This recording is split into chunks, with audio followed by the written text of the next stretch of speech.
The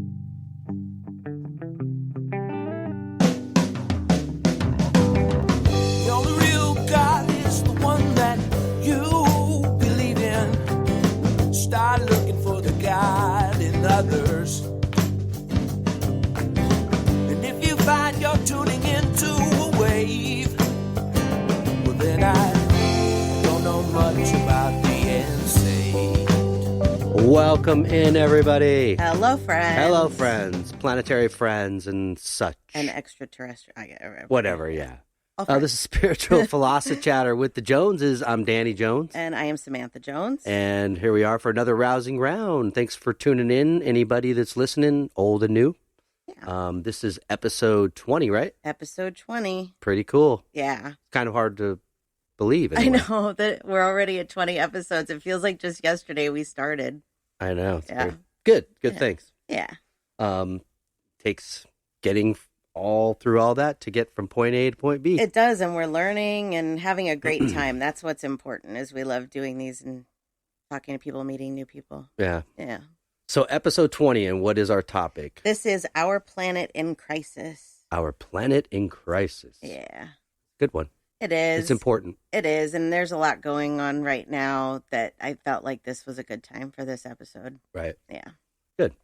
Well, before we jump into this week, do you want to recap anything from last week? Yes, last week we did What the Animals Tell Us, All right. and it was a well-received episode. People love the animal episodes. They do. I love doing them. I don't know about you, but like I just sit there and go.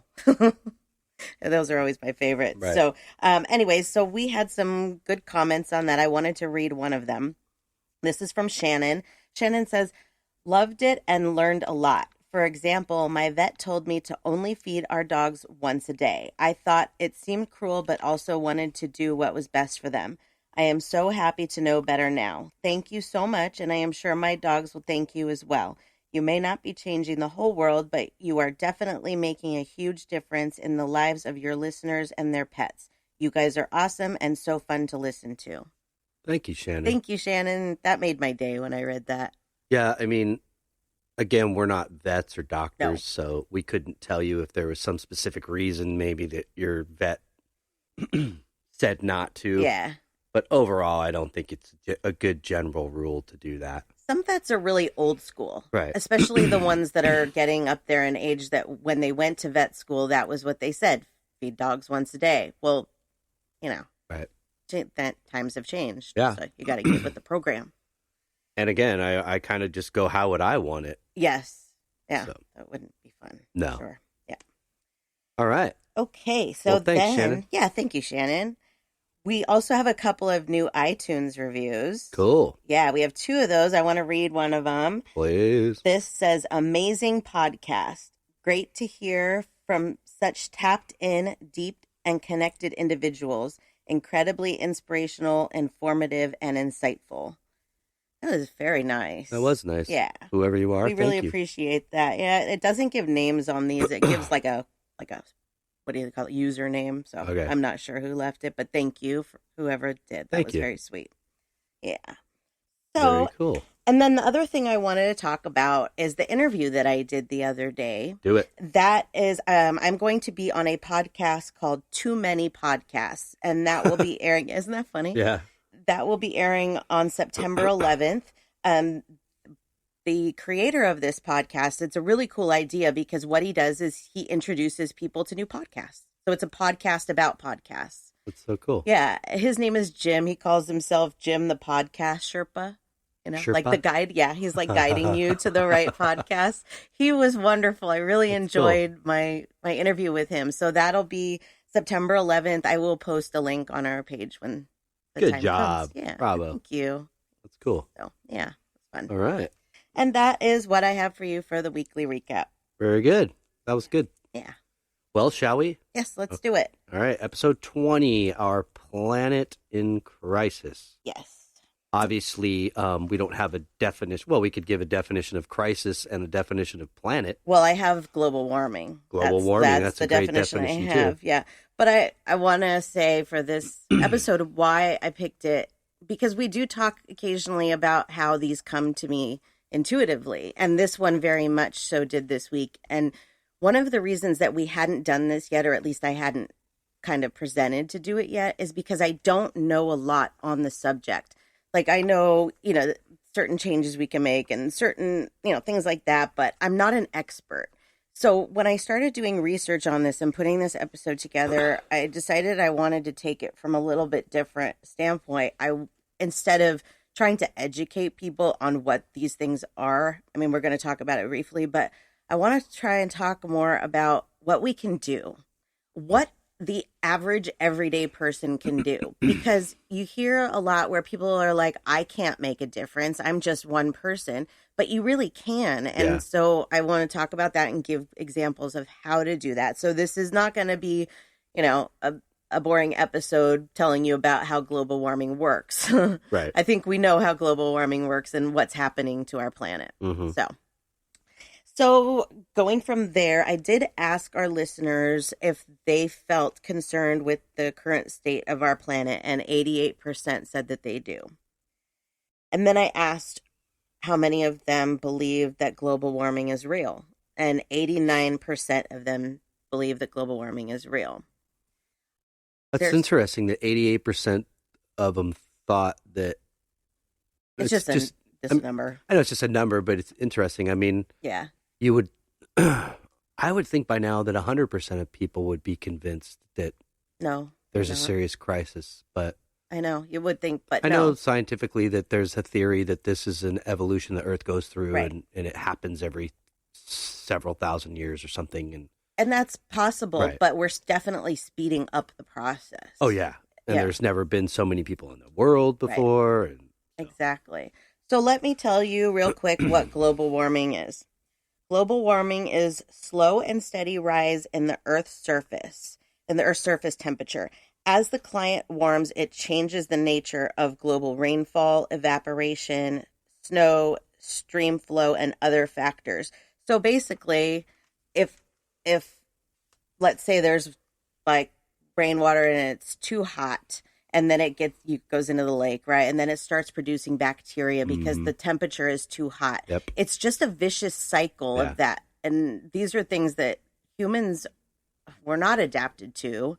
I can't imagine that we'll be able to come adapt to that hot of a temperature that our water can't even cool off, I mean, we can evolve, but I don't know. Yeah. I really honestly don't see us being able to get into that hot. But then you start adding diseases that come along with that. Exactly. Yep.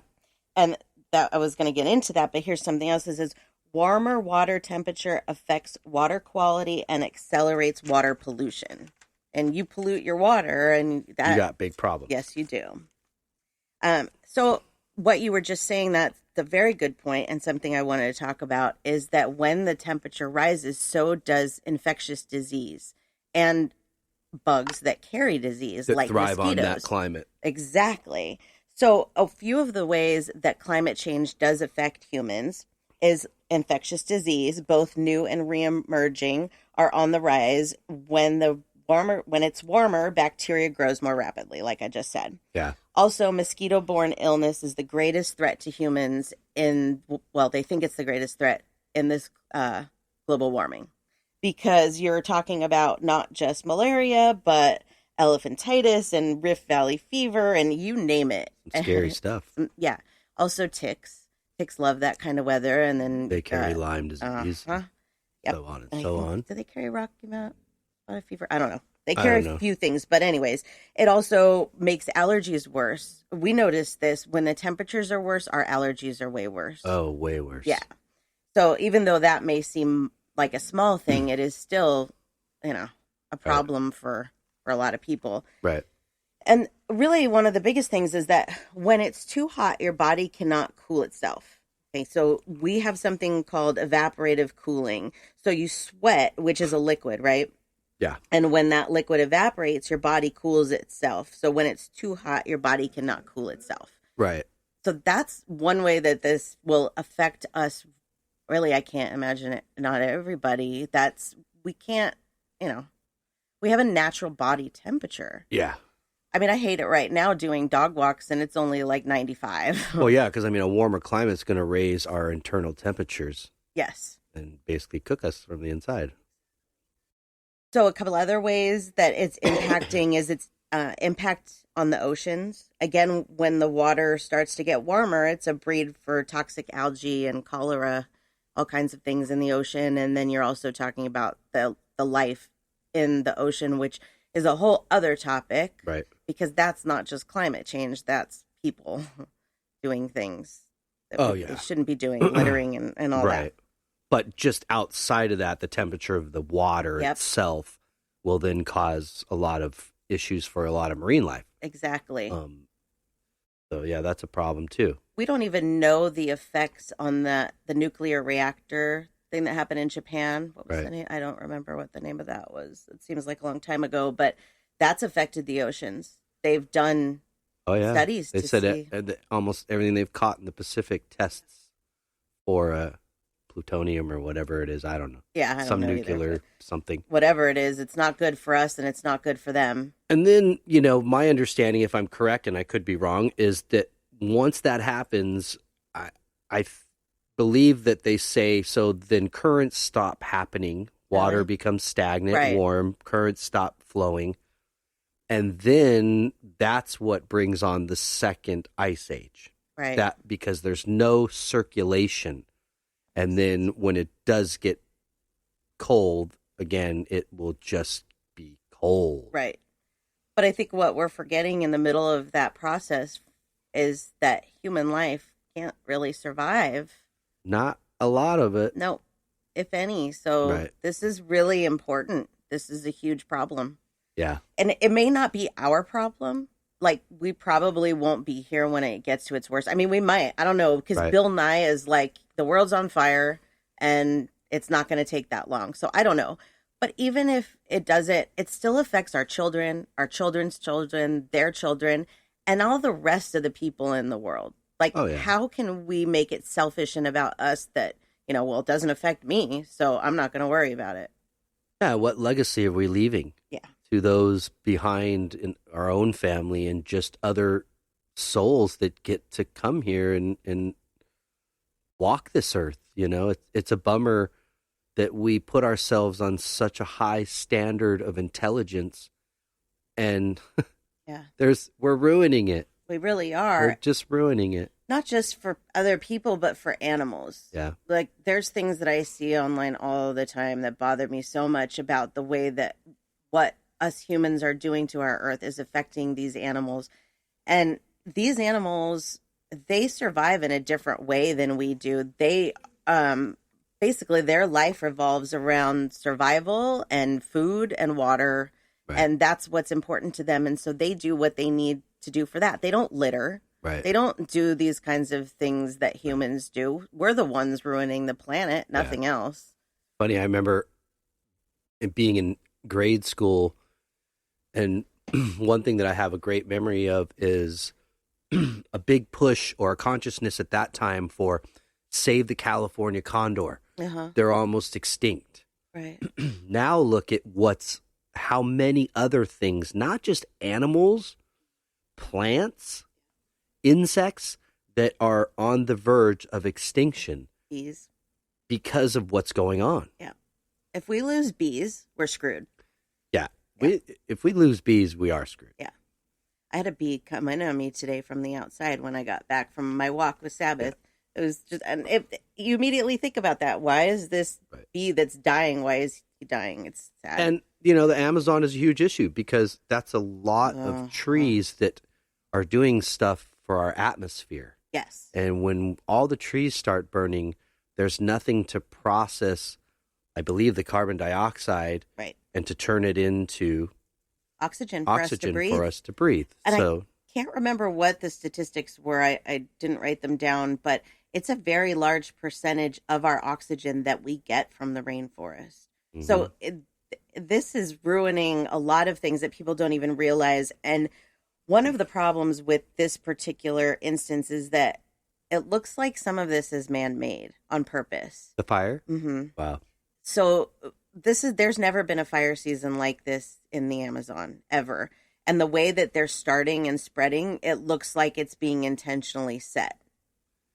Yeah, because I just didn't realize the Amazon could burn like so because it is so I know it's hot, but it's very moist. It is, and that's another problem. They said it's still like this is the dry season, so they did get some rain, and hopefully that helped. But Right. we went to Yosemite, and one of the things that I enjoyed learning on that trip, because we took a guided tour, was about how fires are important. Yes, they are. Yes, Naturally. occurring fires are important Mhm. because you can't have an overpopulation of trees. Then it's too dense, Yes. but you need to make new trees. Yes. And that's how new trees are pollinated. So it is important, but this is different. This is This is destruction. different. No, but that is important, that there needs to be, not that we can't police them or try to get them under control, but there needs to be natural forest fires. Yes. And things like that, because when they burn, the seedlings fly off into the air to 100 yards away and fall, and boom. Yeah. There you go. They're They're planted. I remember Tom and I went many years ago with his wife and some friends, and I think John Baffa. Yeah. And we all went up to the Sequoias and went on this day hike to this meadow that was one of the most beautiful things I'd ever seen. I mean, talk about being right there at one, Right. with God and feeling like connected. Yes. So you could see off in the distance this humongous burnt sequoia that looked like it was just a stump. The whole top of the tree was gone. Yeah.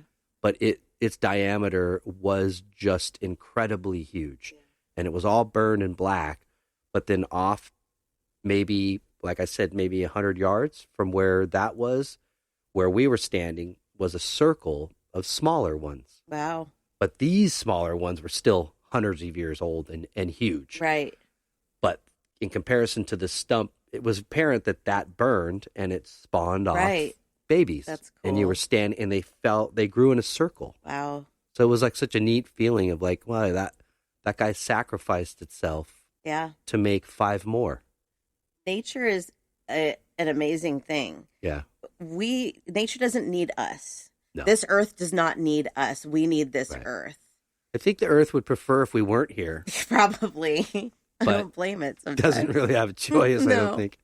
No, it's really sad. We're merely guests here, and we're destroying this place. So, as I mentioned, I wanted to get into some things about how we can help, what we can do. Yeah. And of course, one of the big things we talk about is recycling. And so I did a lot of research on this, and I was curious about what different states do, and not just states, but we have listeners all over the world. So looking at what countries are good with this and what countries are bad, and how we fit into there. And we're about, let's see, I think we're right about 30th and about doing good. So we're more okay than bad. Right. Like we're trying at least.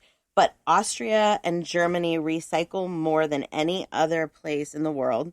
They recycle 62 to 63% of their trash. Awesome. Yes. Thank you, Austria and Germany. Thank you. For Yes. kind of leading Yes, they do actually. being the Like role model. most of the European countries are really good about this. Like Denmark, Finland, Norway, New Zealand, and Australia they top the list. In addition to Austria and Germany. That's good. Yeah, and then let's see. So here's kind of a startling statistic, right? The United States, we produce 34%. Oh, what? No, I'm sorry. We recycle 34% of our garbage, but we produce 25% of the world's waste. Just this one country Wow. produces 25% of the waste of the entire world. Think about that for a second. Wow. We here, our listeners here in the United States, we need to step it up. Seriously. Japan recycles the most plastic. They recycle 76% of their plastic. The problem with plastic is that it's really not recyclable, not in the way that we think it is, okay? So it's non-biodegradable is the way I should say it. Right. It doesn't decompose. It's fatal for animals, and its burning causes poisonous gas that's harmful when inhaled. Yeah. So why are we still using it? There's other things that we could be using. Well, and we've already created it. Right. So even if we kept Sucks. recycling it, how are we ever going to get rid of it? Right. Exactly. It's here. I mean, one of the instances for that is the Great Garbage Patch in the Pacific. Yeah. That's, I think, twice the size of Texas. I don't know, but I think I they know said it's it's pretty about big. twice the size of Texas, and it's just a swirling mass of plastic. And what's happening is it's because it's in this kind of swirl, it's breaking down Right. to the finest pieces. And then what's happening is now the fish are ingesting it. Yep. So not only is meltdowns like Japan causing that, Right. because if we eat fish that are infected, Right. you're going to potentially expose yourself to the risk of cancer. Right. The same thing goes with this plastic that these fish are ingesting because it's becoming so fine, it's going through their gills and into their system. Yeah. If we intake those fish, we're Right. facing the same threat. That's exactly right. There are like whales that are beaching themselves and dying Right. with stomachs full of plastic, full of it. It's just not good. And I think somebody had caught, because I've watched a video about this particular story, and somebody said, why don't you just go out there with a giant net? And the guy that's kind of heading the whole thing, I forget his name, said, you understand, you can't. It's breaking down. Right. You couldn't get a net fine enough to grab it all. They are doing things like that. They do. It's not really a net. It's good. I can't really explain what it is. I've seen it, but they are doing things like that. There are new companies that are like making bracelets and selling them to pay for what you're talking about. These types of things that they're trying new things to see what works and how we can get some of this trash out of the ocean. Right. You know, but really, there are no national laws in the United States about recycling. It's up to the city or the state governments to decide on how recycling is going to go. I think that's where I kind of differ. I feel like there should be international laws that apply to environmental laws only, that say, no, each country can't determine.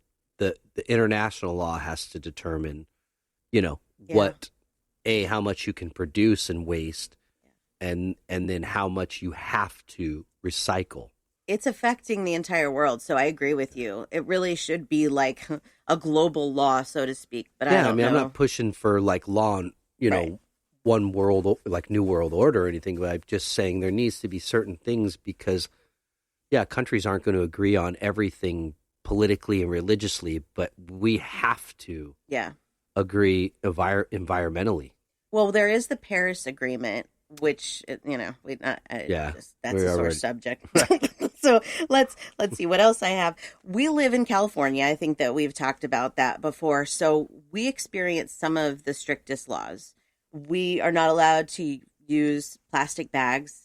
We can if you are reusing them. The grocery stores are not allowed to give them anymore. Right. It's like a reusable bag. The problem with those is that they're even thicker, and if people are throwing those away, then we have even more problems. So I hope people are reusing those. Yeah. The best thing you can do is use the cloth bags. Yep. Just remember to wash them. Yep. Because that gets gross. But I'm proud of our state. California is very expensive. Oh, yeah. There's a lot of things I don't like about California. Right.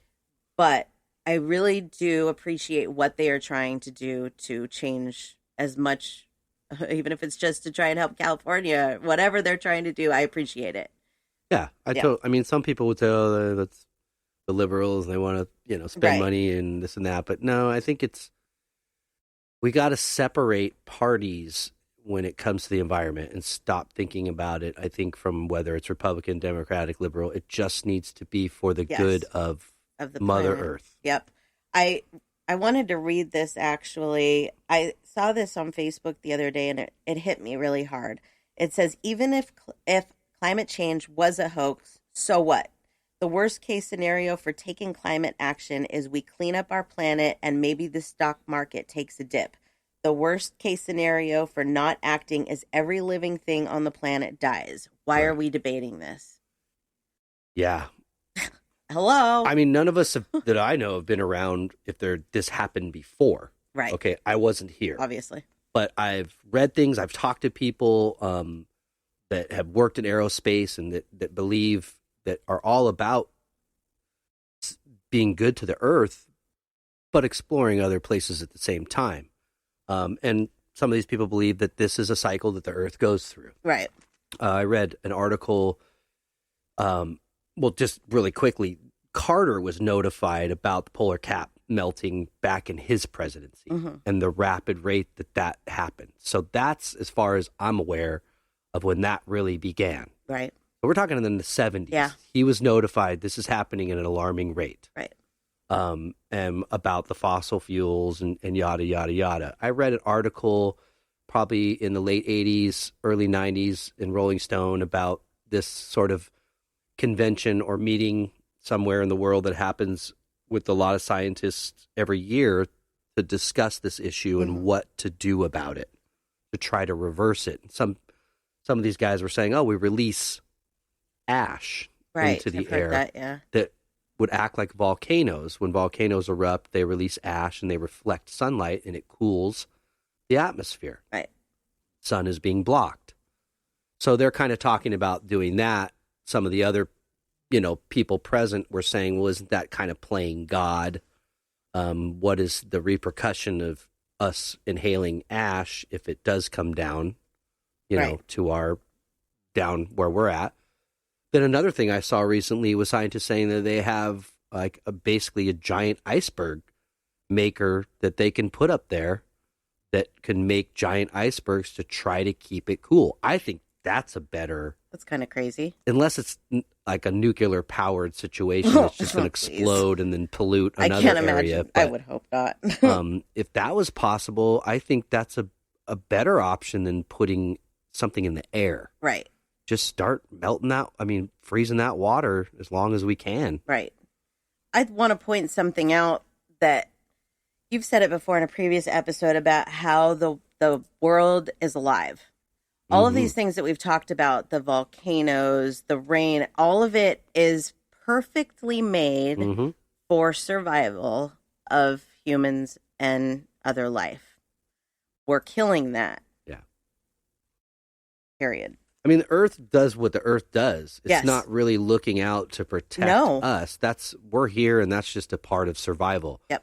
But the earth's function is totally natural for the earth. It knows what she's doing, and she's going through her evolution just like you and I personally are walking this path in this life and going through our evolution. Right. We're going from young to old. We look at these things as natural disasters, which I suppose they are because of the life that they involve, but that's because we've put ourselves in areas where these natural disasters occur, which I guess is really everywhere. Right.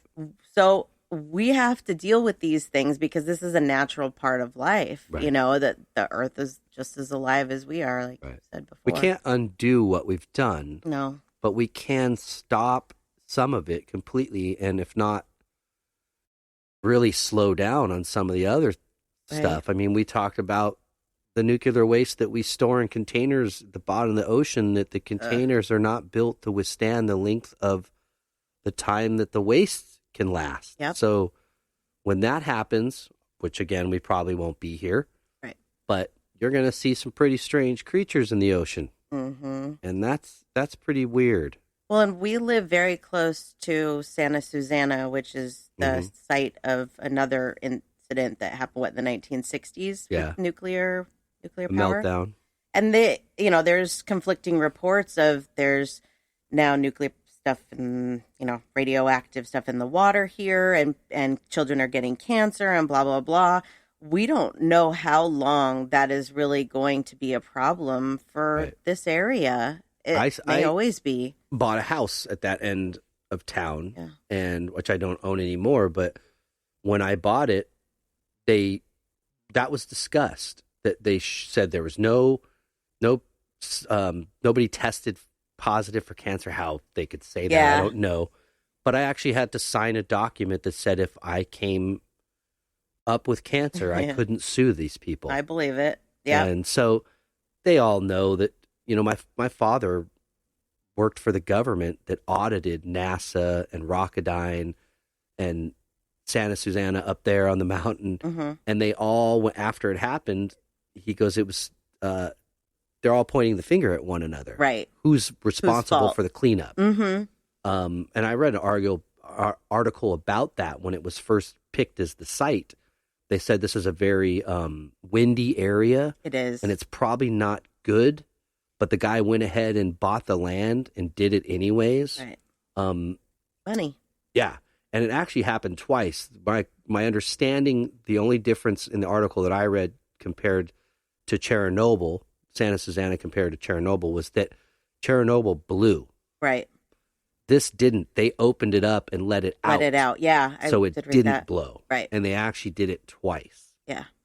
But they've tested the land as far as, I think, what's that institute, that Jewish institute? Oh, yeah, is in that the valley. Tapo? No, Tapo Canyon. If you get off and you go all I don't the know way what it's south, called, but yeah. Brandine Institute or something like that. Mm. As far as there, Really? it leaked to that far. Yeah, that's quite a ways. What would you say, like 10 miles? Pretty sure they said it leaked that far, or they tested to that far. But yeah, it can. That's all Rocky Mountains, Yeah. so it's just kind of running down those rocks. And well, and then last year, we had the Woolsey fire, the big fire that spread all the way through Malibu last year here in California. That started there. And so there were people that were worried about what that started fire... in Santa Susana. Yeah. Wow. It sure did. Crazy, huh? Yeah. Yeah, it started here and spread all the way to the ocean. But there are people that are concerned about maybe how that fire is now maybe opening things up in the ground. And it's like, it's a constant battle. We don't know what these things are going to do in the long term. So why are we even doing them now? For money. That's what this is all about. This is all about money. It's very sad. I think so. I think that there's deep-rooted, how do I say, industries in our society that have been around for so long. The lumber industry, the oil industry, paper, all those types of things that, especially oil. Yes. We're talking about families that have been around for hundreds of years that are passing this down to their heirs, you know what I mean? And so you got those people going to Congress and lobbying. They do not want this to go away. No. Because they're making hand over fist. Yeah. And then their families, they won't have anything to leave their families. But I think, we have to get away from this fossil fuels, drilling for oil, and using plutonium and nuclear power. This is not the answer, people, and the Earth is trying to tell us that. There's so many other things that we could use for resources. There really are. And that's actually the next topic that I wanted to get into was what are some of the things that the average person can do? Because not all of us can afford to go out and buy solar panels or get a hybrid car or whatever it is. So I feel like a lot of people maybe don't even do any of it because they feel like they can't help. Right. But every little bit helps. It does. And it doesn't just help like for, you're helping the planet, but you are teaching people too. People learn by example. If they see what you're doing, they at first might think like, oh, you're a little crazy because you have a composting thing in your house, but who cares? You're doing good for the environment. You know what I mean? And they may eventually go, wow, that's very smart idea. I understand because I'm guilty of that. Right. There's things I've seen over the years that I'm like, really, that seems like a lot of work. But now knowing what I know because of things I've learned, not just in books and on the internet, but from being a medium and seeing different things on the other side. And I see it very differently now. And I'm trying really hard to do my part and make changes. Yeah. Yeah. So some of the things that you can do that are really simple, we've talked about plastic. Say no to plastic. Okay. Straws, California, where we live, there's still straws. We live in Ventura County, Los Angeles County. You can no longer, they no longer have straws. And some places don't even have lids to the drinks. Starbucks has now come out with a lid that's like a sippy cup. Yeah, it's funny. I really hope that is somehow recyclable. I don't know. Everybody's otherwise, walking around with duck lips. I know. When the first time I got one, I was like, what is this? But what you can also do, what we've done, is you can go on Amazon and buy silicone straws or metal straws. Yep. And it's not something that you get used to immediately that you're like, oh, my straw is always here. But I use it. Yeah. Yeah. Yeah, it's great. It is. It helps because it's those little things, the straws, that really affect the wildlife a lot more than you would think.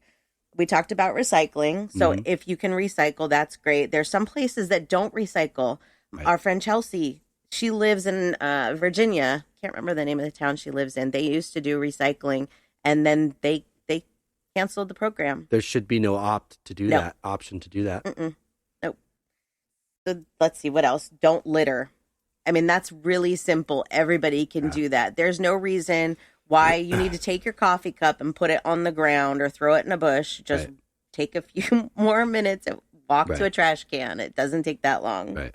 And don't flick your cigarettes out the window. I mean, I'm guilty, people. I've done it a million times in my life. I've done a lot of these when things I smoke too. cigarettes. Yeah. But don't. Yeah. All right? Because that's a number one way to start a fire. It is. And if everybody's doing that, there's a million cigarette butts everywhere. Yes. If you don't want an ashtray, problem. a stinky ashtray in your car, put a cup of water. Right. And just drop it in your water, but please, they might be ground squirrels, It does. It goes into the water and coyotes to you, but they're living things, and this earth is a living thing. Yeah. And if she wants to burn, she'll let herself burn, but she's not looking to get burned. I should have looked that up, and I'm sorry that I didn't, about the cigarette butts, because that, I believe, is just as much of a problem as plastic, because that's going into the oceans, it's going into the lakes and the streams, and it's still toxic. Okay? Oh, you go to the beach, and it's ridiculous. It's everywhere. It's so gross. So, yeah, that's a great one, and you're helping to prevent some of those fires, because I'm pretty sure some of those fires we had last year were caused by people doing stupid things like that. Flicking their cigarettes out the window. It's so dry. So dry. So let's see what else. You can donate to a local food bank. So if you're going through your cabinets or whatever and you're like, oh, I'm not going to eat this, don't throw it away. Right. Food waste is one of the biggest problems as far as this goes, because we're just making more waste. What was the country that just ruled that no more food will be thrown away? Before it goes to, was it Rome or Italy, or I don't remember. Gosh, I can't remember. It was a European country, I'm pretty sure. But yes, that was I saw that recently. I thought that's pretty cool. Yeah. I mean, obviously some, like grown food, maybe not, won't be able to use it all, but. Well, a part of the problem is the whole expiration date debate. And we've been kind of talking about this lately, too, because people do that. They look at the sell-by date and they think, okay, well, today's the sell-by date, so I should throw this away. No, I worked in the grocery industry for 13 years. So if it's use by, has to say use by. Right. If it's sell by, that's different. That means it still has good value to it after you've purchased it. Or after that date, I should say. Yeah, the use by is still even okay. You have to use common sense. If you have chicken or something and it stinks, you don't eat it. Even if it's before the use by date. Exactly. Right. It's really common sense. So a lot of this food that people are throwing away, because it says best if used by, the food banks could use that. Right. They really could. So you can also do composting bins. Mm-hmm. We have not done that, I'll be honest. It is something that maybe eventually I'd like to try, just to try and give back to the earth and help. Luckily, California is such a recyclable place that we're able to recycle a lot of our waste. Yeah. A lot of it. Growing trees. If you have property to grow trees, grow them. Yeah, it helps with a lot of things that you might not even realize. Less food packaging. So if you go to the grocery store and those stupid plastic bags that you put your fruit in that I'm still guilty of using, we need to stop using those. It's just more plastic. They make bags that you can take to the store to put your fruit into, reusable. Yeah. And they're again, like breathable sacks. Yeah. It seems like an inconvenience. And when California first had the plastic bag ban, it was annoying. I kept forgetting to bring my recyclable bags, and occasionally I still do, and it's like, now I got to get more of these bags. But it really is going to make a difference. I know. So much is based on convenience. It's like, huge I'm convenience. sorry, but we're just going to have to be inconvenienced sometimes. Right. What were they doing hundreds of years ago when they had to go to the store or go pick their food, in the field? Do you think they were grabbing a Vaughn's bag that they had stashed in a drawer? Right, exactly. No. Well, and when I was doing this research and I was reading on that, it was talking about how these plastic grocery bags, most people use them once. They fill them with groceries, bring it home, empty your groceries, throw them in the trash. Some people use them for dog waste. Right. Some use them in the trash cans, whatever it is. But they are usually at most only get 2 uses, and then they are in landfill or wherever they are, because not everybody disposes of them properly. There is a freeway between the city next to us in here that is a lot of open land. And I have looked before at this open land area, and the amount of plastic bags are just absolutely incredible. Yeah. There are so many plastic bags. Something else that we can do whenever possible is to use other forms of transportation. Ride your bike or take the bus or carpool with others. There's so many different ways. Even just reducing that a little bit does help. It may not seem like a big deal, but it is. Yep. Combining errands. I do this. I've always done this. This is because I'm a time manager. I like to get as much done in a small amount of time, but it also does help to not burn as much gas or whatever. Right. Get everything done at once. And if you can do it like, if there's like a grocery store and a PetSmart, you need to go to both, do them right there. Even if you like another grocery store on the other side of town, it's just convenient and it does help and save in some of those things, Right. To go back to that one carpool thing that you just mentioned too, that, you drive by the freeway and there's these lots for parking, and most of the time they're empty. There might be a few cars, and right on for the people that do that. Yeah. But I think maybe employers should try to do something to more incentive. Right.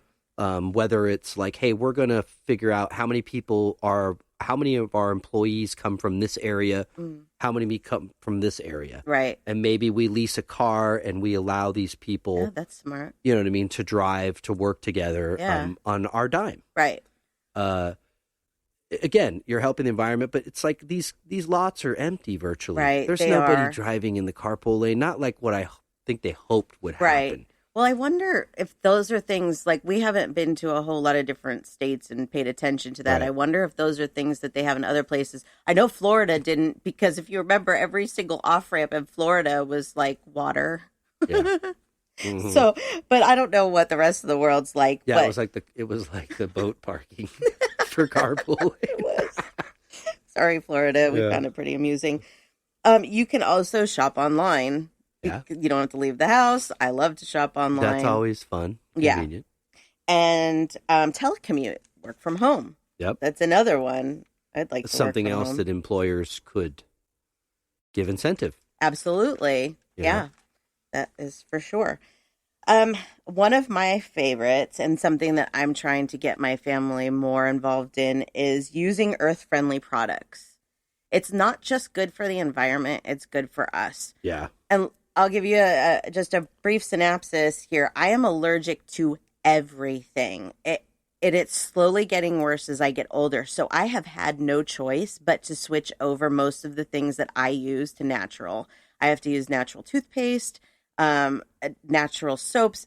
If I like eyeliner, if I can't switch to another eyeliner, I have to stick with what I know. Anyways, so I have tried a lot of natural products, and I know I feel better when I'm not putting a bunch of chemicals into my body or breathing chemicals, those types of things. So yeah, it's not just healthier for you, it's healthier for the planet, it's healthier for everyone. Right. You can make your own products, like your own home cleaning products, for much cheaper too. There's all kinds of recipes online, True. Vinegar, whatever. Let's see. Doing things like using earth-friendly products, it helps, like your clothes, if you use soap, it helps your clothes last longer. Right. Everything in your home, there's no reason to spray like Pledge on your wood. Right. You can use natural wood cleaner and your wood's going to last twice as long. Yeah. I don't know why we got into it has to be these chemicals. Yeah. Because they're not doing anything. Well, it's a name that's carried on from a generation that wasn't informed. Right. Oh, absolutely. And think about the safety of it. Right. Like Glade plugins. I hate Glade plugins. And I used to be a huge user of them.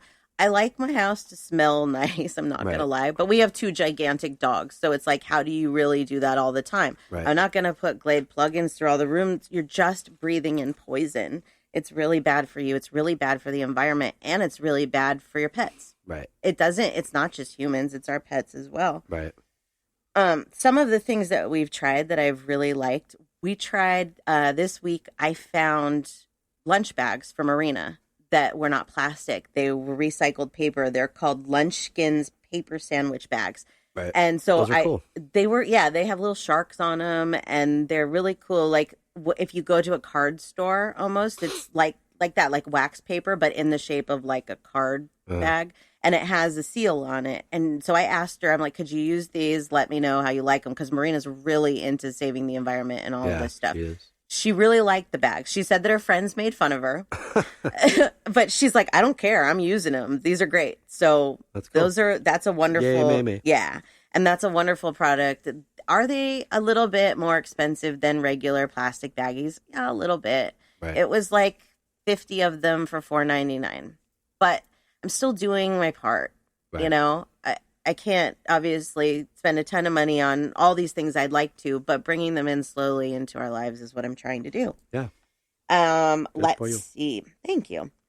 Some of the other things that we've used that we like, if you have a Trader Joe's in your area, I really like their Next to Godliness cleaner. Yep. And their soap. It's all natural cleaner and soap for washing dishes. And soap doesn't need to have a bunch of it doesn't need to have a bunch of chemicals in it for it to work.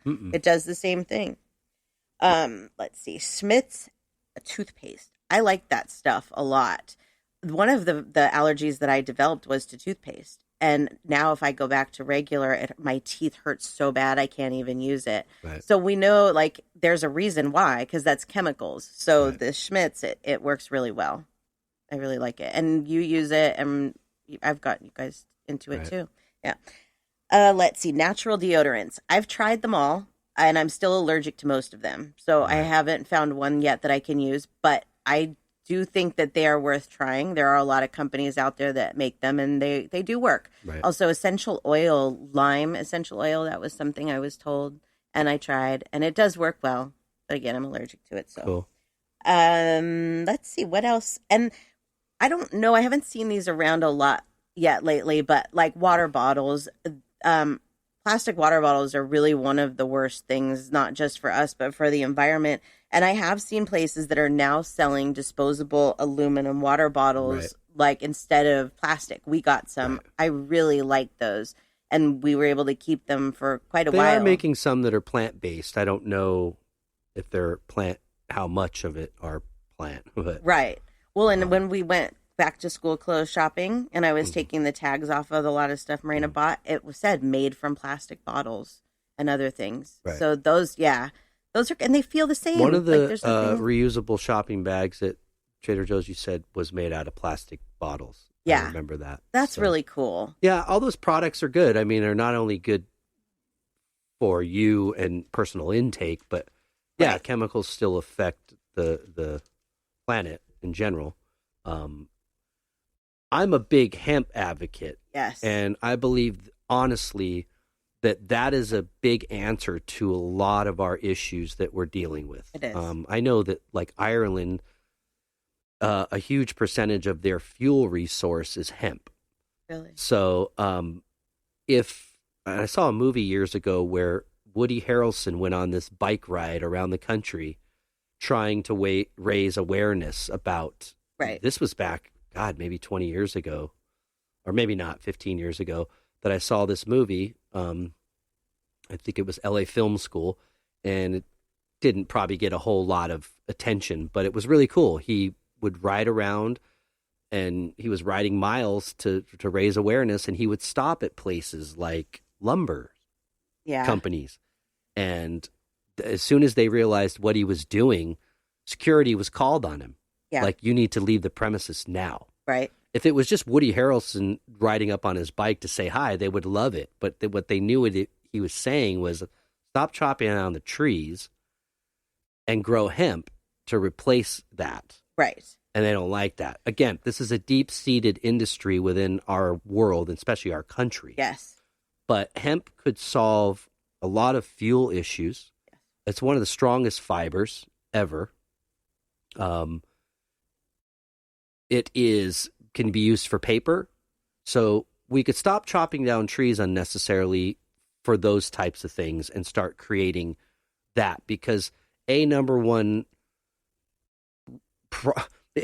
reason I think we're in this situation is that we're burning fossil fuels at a rate that is ridiculous. Right. And we're running out of the oil, so that's not even guaranteed to last. So why do we want to keep putting our eggs in that basket? Right. We're running out of the oil to even make fossil fuels, but the fossil fuels is contributing greatly to our global warming. And we're having to chop down trees, which we discussed is a huge part of our atmosphere and our breathing, our oxygen. Yep. So if it's already on fire and burning itself, why do we want to continue to cut down more? Right. So it would solve a lot of problems. It would. And you would have tax issues that could now cover a lot of different things. And the cannabis plant requires very little water, a ton of light, and it absolutely loves heat. Well, this is the climate we're in, folks. Right. And this could solve a lot of our issues. Right. And cut down on the amount of waste and pollution that we are creating. Right. I am not coming from the society is going to walk around stoned if we do that. No, that's not what I'm saying. Hemp it doesn't have that ingredient in it. So that's the most ridiculous thing. I think I thing. shared this before, that I went to a place, Montezuma's Castle in Arizona once. It's one of the oldest Indian cave dwellings, and one of the artifacts they found was a hemp sandal. And the only thing that was wrong with it was the part that goes between your toes looked like it maybe gotten caught on something and ripped. Yes. But other than that, this thing looked like I could put it on and wear it. It was that good a shape, and it was thousands of years old. Yeah. Thousands of years old. It really is amazing. Like, think about it for a second. Why do we think the way that we do? Why do we go to the doctor and ask for medication that is synthetically made? Right. Because this is what we were raised and taught. Mm-hmm. We're raised and taught. And I'm sorry, I'm going to go there for a second. You were raised and taught that pledge was the best thing for your wood. Mm-hmm. But I'm going to go here for a second. We've been taught to use antidepressants over marijuana. Why? Because it is more profitable for big companies, okay? It's not better for you. The earth has given us absolutely everything we need to survive. If it doesn't come from the earth, we do not need it, okay? I am a true believer now in the fact that we can heal our own bodies with our minds. We do not need medication, and I am going to be the one to prove it. It's going to take me some time, but I'm going to. I'm going to. I've already done it with several things. There's a couple others. But these things that the earth provides for us, the hemp, the marijuana, all of it, it's here for a reason. It's here for us to use. It's not for us to be like, oh, that's so bad. Why is alcohol okay? Right. Oh, wow. It's terrible. I mean, now marijuana is legal in California, and it's legal in all different kind of parts of the country and parts of the world. Right. But there are a lot of places that if you're caught with it, if you have it, you're going to go to jail for a long time. Why? Yeah. It's. I understand if you're like driving under the influence, but come on, it's so ridiculous. Big business.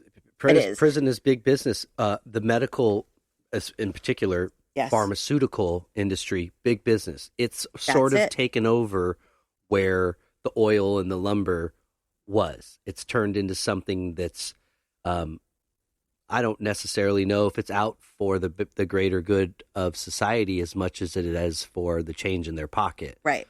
But I do agree with you. I think that everything that we need to cure ourselves is right here and growing in this earth, and civilizations have been using it as remedies for a long time. Exactly. We know somebody, we have a close relative that had cancer. Yeah. And we really were trying to push medical marijuana. Yeah. We were really trying, because it does show that it can cure cancer. Yeah. Now, there's other things that can cure cancer. Obviously, chemo can do it, but it takes so much else out of your But body. chemo can kill you. It can kill you, yes. Marijuana won't kill you. No, it won't. Nobody has ever died from it. Right. There's a lot of things your own mind can kill you. If you find out you have cancer and you have a bad attitude, good. The chances that you're not going to make it are pretty high. These are things that we can do ourselves to try and help these diseases, so we don't have to depend on medications that are synthetically made, or like you said, the pledge that we've been taught to use is the best wood cleaner. These are all changes that if everybody did a little bit, it would start to get better in society. People would see, wow, maybe it's not so crazy. Maybe helping the environment isn't the nerdy hippie thing that I think it is. Right. I don't care anymore. Like, seriously, I'm going to do what I can for the environment. I mean, you want to label your religion, you want to label your race, whatever, cool. But wanting to save the earth, that should be a global consciousness. Yes. And there should be no label on that. No, and it shouldn't be a political issue either. There is power in consciousness, people. The same reason that Indians would get up and do rain dances with their community is that if we change our minds together, we can change it. We can. And it's not just the physical. There is a lot of power in the mind. Oh, yeah. And willing these things to change. Oh, yeah. We have to do some physical work as well to correct and change. But for the most part, that is the concept, is if you want it, do a dance for it.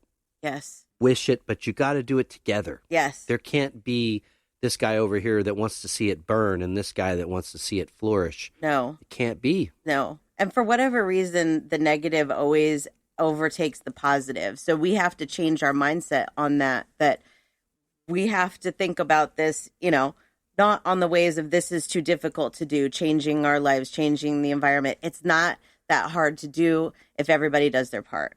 No. Everybody just needs to do a little bit, really. Simple changes. And that's what I was hoping with this episode that we would do, is give people some things to do. Because I know that there are a lot of states that don't have any regulations at all. They're still using straws and plastic bags and all that.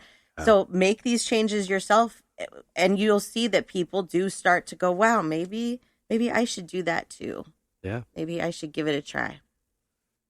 Yeah, so don't think if you're just one person, you can't make a difference. Yeah. No, it's going to take a globe, but it starts with one person. I did ask that question to our listeners if they believed a statement that I wrote that basically was, I'm just one person and there's nothing I can do. And 100% did not agree with that statement. They believe, just like us, that one person can make a difference. Yeah. You can. Even if it's for your own body, like replacing some of these natural products. Yeah. Help yourself. Maybe it might not make you live longer. It might. Right. But it'll make you more comfortable while you're here. Yeah, for You'll sure. enjoy life more. You'll be healthier. Right. Yeah. That's Touché. my take on climate change and global warming and what we can do. Yep. Well, that was a good one. Yeah. Cool. Well, we hope that somebody got something from it. Yeah. And we're all on this ball floating in space together. We are. And I know that there's, as some people would say, tremendous work going on in space. And that's great. But I can tell you what, the level of advancements that we're making at this point aren't significant enough that we can just turn our back on this and not try. No. We have to do both. We have to make tremendous advancements in space while we're making tremendous efforts on our planet to save it. Exactly. I mean, we may at some point have to colonize on another planet. Right. So great that we start But learning. don't forget about Earth. No, we have to protect this. We have to take care of our home. And that's what's most important. Yeah. Well, that was a cool episode. Yeah, I enjoyed it. I hope we gave some good tips. You too. Yeah. Well, before we say goodbye, would you like to give some information? Yes, let's do it. Okay. If you don't already follow us on social media, you can find us on Facebook and Instagram at Spiritual Joneses, or on Twitter, we are at Spiritual Jones. You can also use that term, Spiritual Joneses, on any of the podcast platforms or YouTube, and it'll bring us up. I know it's a lot easier than spelling Chatter. So I've set it up that way.